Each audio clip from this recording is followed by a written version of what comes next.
नाहिदा बेगम, तुम्हें मालूम है शहरजाद की माली हालत कैसी है? मालूम नहीं बुरहान साहब। घर की हालत से क्या अंदाजा किया तुमने?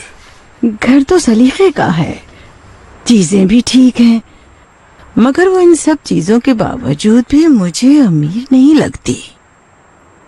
तो फिर बच्चे के ऑपरेशन के लिए पैसों का इंतजाम कहाँ से किया? वो एक तनख्वाहदार औरत है। मालूम नहीं, शायद किसी से उधार लिया हो। आप क्यों पूछ रहे हैं? वैसे ही एक अकेली औरत ने इतनी बड़ी रकम का इंतजाम कैसे किया होगा, ये फिक्र हो रही है। चलो छोड़ो, अल्लाह बेहतर जानता है। अच्छा, आप सो जाएं। नाहिदा बेगम, वो बच्चा कैन?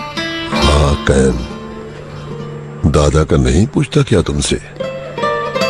जरूर पूछेगा बुरहान साहब, जल्द वो वक्त आएगा।